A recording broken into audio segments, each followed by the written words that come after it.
નમસ્કાર વિદ્યાર્થી મિત્રો, આપણે જોઈ રહ્યા છીએ કવિતા નંબર 21 ભગવાનનો ભાગ એટલે કે હિસ્સો. કવિ છે રમેશ પારેખ અને સાહિત્ય પ્રકાર છે ઉર્મી કાવ્ય એટલે કે લાગણી પ્રધાન કાવ્ય. આજે આપણે આ કવિતાનો ભાગ નંબર 2 એટલે કે પાર્ટ 2 જોઈશું. અત્યાર સુધી આપણે જોયું કે કવિ કહે છે કે પોતે જ્યારે નાના હતા ત્યારે જુદા જુદા મિત્રો જુદી જુદી વસ્તુઓ વીણી લઈ આવતા. કઈ વસ્તુ વીણી લઈ આવતા? તો કોઈક છે એ બોર વીણવા જતા, કોઈક કાતરા લઈ આવતા, કોઈક ચીબડા લઈ આવતા અને કોઈક ટેટા લઈ આવતા. અને બધા મિત્રો એક જગ્યાએ આવી એકઠા થતા અને પોતાના ખિસ્સા ખાલી કરતા, એટલે કે પોતાએ લઈ આવેલી વીણી લાવેલી વસ્તુઓને એકઠી કરતા અને બધા જુદા જુદા જેટલા પણ મિત્રો હોય એના ભાગ કરવામાં આવતા, એટલે કે હિસ્સો કરવામાં આવતો. અને એનામાં પણ એક હિસ્સો કોના માટે અલગથી રાખવામાં આવતો હતો? ભગવાન માટે. આ હિસ્સો કોનો? ભગવાનનો. હવે આપણે આગળ જોઈએ. સૌ પોતપોતાની ઢગલી ખિસ્સામાં ભરતા. હવે એક ભાગ ભગવાન માટે કાઢવામાં આવતો અને પોતપોતાનો જે ભાગ છે ને એને શું કરતા? બધા બાળકો સૌ પોતપોતાની ઢગલી ખિસ્સામાં ભરતા, એટલે કે ખિસ્સામાં ભરી લેતા. પોતપોતાનો જે હિસ્સો છે એને પોતાના ખિસ્સામાં ભરતા ને ભગવાનની ઢગલી ત્યાં જ મૂકી રમવા દોડી જતા. અને ભગવાનની જે ઢગલી છે ને ત્યાં મૂકી દેતા. પોતે જે જગ્યાએ એકઠા થયા હોય ને ઢગલો કર્યો હોય ત્યાં ભગવાનની ઢગલી મૂકી દે અને પોતપોતાની ઢગલીઓ ખિસ્સામાં મૂકી અને ત્યાંથી રમવા દોડી જતા, ભાગી જતા. ભગવાન રાતે આવે છાના માના અને પોતાનો ભાગ ખાઈ જાય એમ અમે કહેતા.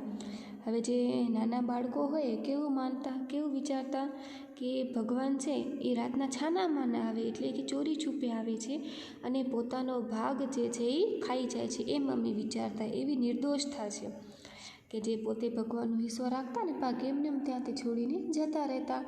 એવું વિચારતા કે ભગવાન રાતના આવશે, કોઈ દેખશે ને એવી રીતના ભગવાન ઈશ્વર આવશે અને પોતાનો હિસ્સો ભાગ છે એ છાનામાના લઈ જશે અથવા તો ખાઈ જશે એવું માનતા. તો બાળકની નિર્દોષતા છે અહીં.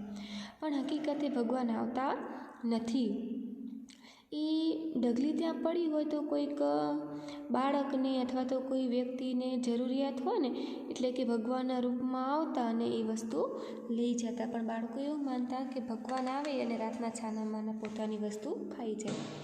હવે શું થાય છે? હવે અત્યાર સુધી તો આપણે જે બાળકો નાના હતા એની વાત કરી છે, પણ હવે શું થાય છે? તેઓ મોટા થઈ ગયા છે. તો શું કહે છે? પછી મોટા થયા. શું કહે છે કવિ? હવે અમારું બાળપણ વીતી ગયું અને અમે હવે શું થઈ ગયા? અમે મોટા થયા. બે હાથે ઘણું એ ભેગું કર્યું. એટલે શું કહે છે કે હવે અમે મોટા થઈ ગયા છે અને બે હાથે ઘણું એ ભેગું કર્યું, એટલે ખૂબ કમાયા, ખૂબ માલ મિલકત ખૂબ ભેગી કરી છે. ભાગ પડ્યા. હવે સ્વાભાવિક છે, બે ભાઈઓ હોય એટલે કે મોટા થાય એટલે એના જે બે ભાઈઓના ભાગલા પાડવામાં આવે. જે પિતાની જેટલી પણ માલ મિલકત હોય એમાં જેટલા ભાઈઓ હોય એના સરખા ભાગે ભાગ પાડવામાં આવે. ત્યારે શું કહે છે? ભાગ પડ્યા. તો કઈ વસ્તુના ભાગ પડે છે? મોટા થાય છે ત્યારે ઘરના ભાગ પાડે છે. ઘર વખરી એટલે ઘરનું જે સામાન હોય એના ભાગ પાડે છે. ગાય ભેંસ બકરી આ બધી જ વસ્તુઓના જે છે એ ભાગ પાડવામાં આવે છે. ધારો કે 2 બકરી છે તો એક બકરી ભાઈની અને એક બીજી બકરી બીજા ભાઈની. હવે ઘર છે એમાં અડધું ઘર જે છે એક ભાઈનું અને અડધું ઘર છે એ બીજા ભાઈનું. એવી રીતના દરેક વસ્તુમાં શું કરવામાં આવે છે? સરખે સરખો ભાગ એટલે કે હિસ્સો કરવામાં આવે છે. બરાબર. શું કહે છે કે પછી અમે મોટા થયા, બે હાથે ઘણું કમાયા. ઘણું એટલે ખૂબ કમાયા, ખૂબ માલ મિલકત ભેગી કરી. પછી બધી વસ્તુઓના ભાગ પાડે છે. મોટા થાય છે ત્યારે કઈ વસ્તુના ભાગ પાડે છે? તો ઘરના, ઘર વખરીના, ગાયના, ભેંસના, બકરીના બધી વસ્તુઓના શું કરે છે? ભાગ કરવામાં આવે છે, હિસ્સો કરવામાં આવે છે. અને ભગવાનનો ભાગ જુદો કાઢ્યો.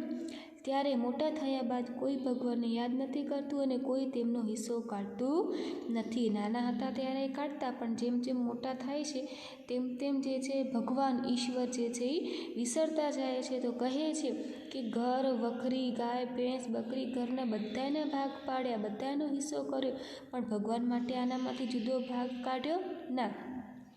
નાના હતા ત્યારે કાઢતા, પણ હવે મોટા થયા બાદ ઈશ્વર ભગવાન છે એ વિસરાઈ ગયા છે, એટલા માટે તેમનો હિસ્સો ભાગ કાઢ્યો નથી.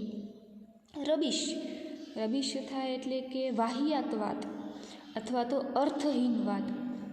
ભગવાનનો ભાગ શું કહે છે કે ભગવાનને વળી શેની જરૂર હોય? બરાબર, ભગવાન તો આપણને આપે છે, ભગવાનને ક્યાંનામાંથી શેની જરૂર હોય? એનો ભાગ કઢાય નહીં. ભગવાનને વળી કઈ ચીજની કમી છે કે આપણે આ બધી વાત ઘર ને ભેંસને છે એનામાં ભગવાનનો હિસ્સો કાઢીએ? કેવી કે અર્થહીન વાત છે. ભગવાન તે વળી કઈ ચીજ છે? ભગવાન કે એવું કંઈ હોતું હોય ખરું કે એના માટે અલગથી ભાગ કાઢવાનો? સુખ, ઉમંગ, સપના, સગાઈ, પ્રેમ, હાથમાં ઘણું બધું આવ્યું. શું કહે છે કવિ?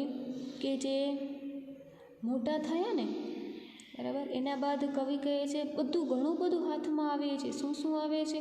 સુખ મળ્યું છે, ઉમંગ છે, ખુશી, સપના, સગાઈ, પ્રેમ, ઘણું બધું જે છે એ હાથમાં આવ્યું છે. પણ અચાનક ગઈકાલે ભગવાન આવ્યા, કહે લાવ મારો ભાગ. કે માણસ જેમ સુખમાં હોય ને ત્યારે ભગવાનને યાદ નથી કરતા. આપણે આગળ પણ વાત કરી, બરાબર. સુખ સમૃદ્ધિ હોય, સાહેબી હોય ત્યારે ઈશ્વરને યાદ નથી કરતો. પણ જેવા એ જ વ્યક્તિ ઉપર જ્યારે દુઃખ આવી પડે છે ને ત્યારે પ્રથમ શું કરે છે? સૌથી પહેલાં તેને ઈશ્વર યાદ આવે છે. શું કહે છે? ખૂબ કમાયા, સુખ, ઉમંગ, સપના, સગાઈ, પ્રેમ, હાથમાં ઘણું બધું આવ્યું, બરાબર. અચાનક ગઈકાલે ભગવાન આવ્યા, કહે લાવ મારો હાથ. એટલે કે હવે અચાનક, એટલે કે હવે જ્યારે વૃદ્ધાવસ્થા આવી ગઈ ને, અથવા તો કોઈ પણ પ્રસંગ ઈશ્વર આવી અને સામે ઊભા રહે અને કહે કે લાવ મારો ભાગ. અચાનક ગઈકાલે ભગવાન આવ્યા, કહે લાવ મારો ભાગ. એટલે કે અત્યાર સુધી જે છે એટલી બધી વસ્તુઓ હાથમાં આવી, ઉમંગ છે, સપના, સગાઈ, પ્રેમ, ઘણું બધું આવ્યું. એટલે કે જેમ જેમ બધું આવતું ગયું હાથમાં, સુખ સમૃદ્ધિ, તેમ ઈશ્વર જે છે એ વિસરાતા ગયા. પણ અચાનક ગઈકાલે ભગવાનની કે સપનામાં આવશે અને કહેશે કે લાવ મારો ભાગ. મેં પાનખરની ડાળી જેવા મારા 2 હાથ જોયા ઉજ્જડ. ઉજ્જડ એટલે કે વેરાન, ખાલી, બરાબર. શું કહે છે કવિ? કે અચાનક ગઈકાલે ભગવાન આવ્યા અને કહે કે લાવ મારો ભાગ. તો મેં મારા પાનખરની ડાળી જેવા 2 હાથ જોયા, જે કેવા હતા? એકદમ ઉજ્જડ, એટલે કે વેરાન હતા. પાનખરની ડાળી જેવા એટલે કે પાનખરની ઋતુની અંદર જેમ પાંદડા બધા ખરી જાય, બરાબર, અને શું રહી જાય? એકદમ એનું ઝાડ ખાલી રહી જાય, વેરાન રહી જાય. એમ કહે છે કે હવે તો મારા હાથમાં કાંઈ છે નહીં. પોતે કોના જેવા થઈ ગયા છે? પાનખરની ડાળી જેવા થઈ ગયા છે. અને હાથ કેવા છે? બંને ખાલી છે, એકદમ ઉજ્જડ છે. એકાદ સૂકું તરણું એ નહીં, પોતાના હાથમાં એકે સૂકું તરણું એટલે કે એક ઘાસ જેટલું તરણું પણ રહ્યું નથી. શેના ભાગ પાડું ભગવાન સાથે?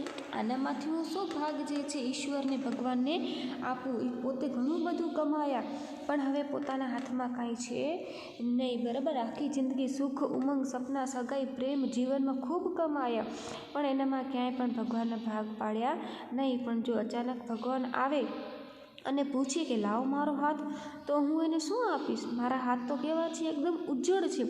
પાનખરની ડાળી જેવા કેવા છે? મારા 2 હાથ તો એકદમ ઉજ્જડ એટલે કે વેરાન છે. એક પણ સૂકું તરણું એ નથી, એક પણ સૂકી ઘાસનું તરણું એ મારા હાથમાં છે નહીં. શેના ભાગ પાડું ભગવાન સાથે? ભગવાનને દેવા માટે મારી પાસે કશું કંઈ રહ્યું નથી. આંખમાં જળજળિયા આવ્યા ને અડધા જળજળિયા આપ્યા ભગવાનને. શું કહે છે કવિ? કે આ બધું જોઈએ અને મારી આંખમાં શું આવી ગયા? જળજળિયા. જળજળિયા એટલે કે મારી આંખમાં આંસુ આવી ગયા અને અડધા જળજળિયા આપ્યા ભગવાનને. અને એનામાંથી અડધા જે જળજળિયા છે મેં કોને આપી દીધા? ભગવાનને, એટલે કે ઈશ્વરને આપી દીધા. વાહ, કહી ભગવાન મને અડ્યા. અડ્યા એટલે કે સ્પર્શ કર્યો. હવે ઈશ્વર શું કહે છે? વાહ. એટલે કે જો સુખમાં જે છે ક્યારેય યાદ ન કર્યા, જ્યારે દુઃખ પડ્યું, જ્યારે આંસુ આવ્યા ત્યારે ઈશ્વર સમરે, બરાબર. અને એ આંસુ કોને આપ્યા? તેમણે, કવિએ ઈશ્વરને આપ્યા. એટલે ઈશ્વર શું કહે છે? કે વાહ, કહી ભગવાન મને અડ્યા એટલે કે ઈશ્વરે મને સ્પર્શ કર્યો. ખંભે હાથ મૂક્યો અને ભગવાન શું કરે છે? એને ખભા ઉપર હાથ મૂકે છે. મારી ઉજ્જડતાને પંપાડી. ઉજ્જડતા એટલે કે હું કેવો થઈ ગયો? સાવ એકલો થઈ ગયો છું. જેવી રીતના પાનખરની ઋતુમાં કેમ પાંદડા ખરી જાય અને ઝાડ એકદમ ઉજ્જડ થઈ જાય, એમ મારી ઉજ્જડતાને શું કરે? ઈશ્વરે પંપાડી. મારી ખાલીપાને ભરી દીધો અજાણ્યા મંત્રથી. ઈશ્વરે મને અડ્યા, મારા ખભા ઉપર હાથ મૂક્યો અને મારી ઉજળતાને પંપાળી અને મારી જે ખાલીપો છે તો મારા કાનમાં કંઈક આવી અને મંત્ર બોલ્યા. તેણે પૂછ્યું, કેટલા વર્ષનો થયો તું? ઈશ્વર આવે છે અને મારી કાનમાં પૂછે છે. પ્રથમ તો શું કરે છે? વાહ કહે છે. મને અડ્યા, મને સ્પર્શ કરે છે, મારા ખભા ઉપર અડ્યા અને મારી ઉજળતાને પંપાળી અને મારી ખાલીપાને ભરી દીધો અજાણ્યા મંત્રથી. અને કાનમાં આવીને કહે છે. તેણે પૂછ્યું, કેટલા વર્ષનો થયો? કવિને કહે છે કે તારી ઉંમર કેટલી થઈ? તો કવિ કહે છે 50નો હું બોલ્યો. કવિ શું જવાબ આપે છે કે હું કેટલો થયો? 50 વર્ષનો થયો. અચ્છા, ભગવાન બોલ્યા 100માંથી? બરાબર, એટલે અહીંયા ખબર પડી જાય કે 50નો થયો એટલે કે 100માંથી, એટલે કે અડધું જીવન જીવી લીધું છે અને અડધું 50 વર્ષનું જીવન બાકી છે. 50 વર્ષ શેમાં કાઢી નાખ્યા? નોકરી ધંધા વ્યવહારમાં, જલસામાં, પૈસા કમાવામાં 50 વર્ષ છે હવે કાઢી નાખ્યા, હવે અડધા રહ્યા છે. શું કહે છે? 50નો હું બોલ્યો. એટલે કવિ કહે છે કે હે ઈશ્વર, હું કેટલા વર્ષનો થયો? 50 વર્ષનો. અચ્છા, ભગવાન બોલે 100માંથી? શું કહે છે ઈશ્વર? 100માંથી તારા 50 તો ગયા. શેમાં એણે વાપરી નાખ્યા 50 વર્ષ? નોકરી ધંધા વ્યવહાર જલસામાં ખર્ચી નાખ્યા. અડધા તો તે ખર્ચી નાખ્યા. ઈશ્વર કહે છે અડધા વર્ષ તો તે, એટલે કે 100 વર્ષનું આયુષ્ય છે એનામાંથી 50 તો તે ખર્ચી નાખ્યા છે. હવે લાવ મારો ભાગ. તો ઈશ્વર કહે છે 100માંથી 50 તે ખર્ચી નાખ્યા, હવે લાવ મારો ભાગ. ને મેં બાકીના 50 વર્ષ ટપ દઈને મૂકી દીધા ભગવાનના હાથમાં. ટપ દઈને મૂકી જવા એટલે શું કહે છે કવિ? કે મેં પણ શું કર્યા? બાકીના જે મારા 50 વર્ષનું જે આયુષ્ય છે, 50 વર્ષનું મારું જીવન છે, કોને અર્પણ કરી દીધા? ટપ દઈને મૂકી દીધા ભગવાનના હાથમાં. એટલે કે ભગવાનને અર્પણ કરી દીધા. કેવા કાર્યો કરવામાં? ધાર્મિક કાર્યો કરવામાં. 50 વર્ષનું આયુષ્ય ભોગવી દીધું. આપણે આમ પણ જોતા હોઈએ છીએ કે જ્યારે યુવાવસ્થા હોય ત્યારે પૈસો કમાવામાં અને જલસા કરવામાં વીતી જાય. જ્યારે 50 વર્ષ બાદ, બરાબર, એટલે કે વૃદ્ધાવસ્થા આવે ત્યારે શરીર કેવું થઈ જાય? અશક્ત થઈ જાય. બરાબર, શક્તિ રહે નહીં. ત્યારે વ્યક્તિ શું કરે છે? ગડબડની અંદર ઈશ્વરને સ્મરણ કરે છે, ભજનો કરે છે, ઈશ્વરને યાદ કરે છે. તો શું કહે છે? એ મેં મારું 50 વર્ષનું આયુષ્ય જે છે, જીવન છે, ટપ દઈને કોના હાથમાં મૂકી દીધું? ઈશ્વરને અર્પણ કરી દીધું. એટલે કે ધાર્મિક કાર્યો કરવામાં અર્પણ કરી દીધું. ભગવાન છાના માના રાતે એનો ભાગ ખાય. હવે ઈશ્વર એટલે કે ભગવાન રાતના છાના માના આવે છે અને પોતાનો ભાગ એટલે કે હિસ્સો ખાય છે. હું હવે તો ભગવાનનો ભાગ બની પડ્યો છું. બરાબર, એટલે શું કહે છે કે હવે તો હું આખો કોને સમર્પિત છું? ભગવાનને સમર્પિત છું. 50 વર્ષ જે છે એ મેં મારા જલસામાં, નોકરીમાં, પૈસો કમાવામાં, વ્યવહાર સાચવવામાં જે છે ખર્ચી નાખ્યા છે. હવે મારું અડધો જે હિસ્સો છે, મારું જીવન છે, મારા જીવનનો ભાગ છે એ કોને સમર્પિત છે? હવે ભગવાનને સમર્પિત છે. જોઉં છું રાહ. હવે હું દરરોજે રાહ જોઉં છું કે ક્યારે રાત પડે.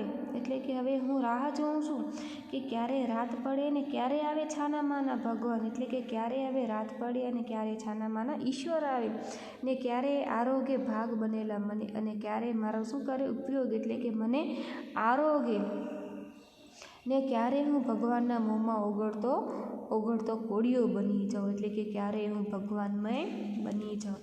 કારણ કે હવે વૃદ્ધાવસ્થા આવી ગઈ છે, શરીર સાથ ના દે અને એકલવાયું જીવન જીવવું પડે. એટલા માટે ઈશ્વરનું સ્મરણ કરે છે અને રાહ જોઈએ છે કે ક્યારે રાત પડે અને ક્યારે ઈશ્વર આવે છાનામાના અને શું કરે? પોતાને આરોગ્ય અને પોતે કવિ કેવા બની જાય? ભગવાનમય બની જાય. એટલે કે હું ભગવાન એના જેવા થઈ જાય, પોતે ભગવાન જેવા થઈ જાય. એટલે કે પોતે હવે એને સમર્પિત કરી દીધું છે પોતાનું જીવન, અને પોતે હવે શું થઈ જાય? ભગવાનમય થઈ જાય.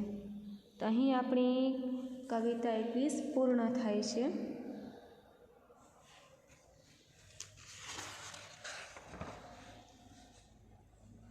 તો આપણે કેટલાક પ્રશ્નોની પણ ચર્ચા કરી લઈએ. ટૂંકા પ્રશ્ન છે એક વાક્યના, કે શૈશવમાં કવિ મિત્રો સાથે શેનો ભાગ કરતા? આપણે વાત કરી ચૂક્યા છીએ. બરાબર, શૈશવ એટલે કે બાળપણની અંદર જ્યારે મિત્રો નાના હતા ને ત્યારે કઈ રીતે વસ્તુનો ભાગ પાડતા? તો એક તો છે ચણી બોર છે, કાતરા છે, ચીબડા છે અને વળના ટેટા, આવી જુદી જુદી વસ્તુઓના ભાગ પાડતા. ભાગ એટલે કે હિસ્સો પાડતા. વધારાની ઢગલી કોના માટે રહેતી? બધા મિત્રો પોતપોતાનો ભાગ કરતા ને એક વધારાની ઢગલી કોના માટે રાખતા હતા હંમેશા? તો ભગવાન માટે. ભગવાન પોતાનો ભાગ ખાવા ક્યારે અને કેવી રીતે આવતા? તો ક્યારે આવતા? રાતના સમયે અને છાનામાના આવતા. મોટા થયા પછી શાના ભાગ પાડ્યા હતા? તો જ્યારે મોટા થાય છે ત્યારે ઘર વખરીના, ઘરના, ગાયના, ભેંસના અને બકરીના. ભગવાને સપનામાં આવીને શું કહ્યું? તો ભગવાને સપનામાં આવીને શું કહ્યું હતું? લાવ મારો ભાગ. બરાબર. તો અહીં આપણી જે કવિતા છે તે પૂર્ણ થાય છે.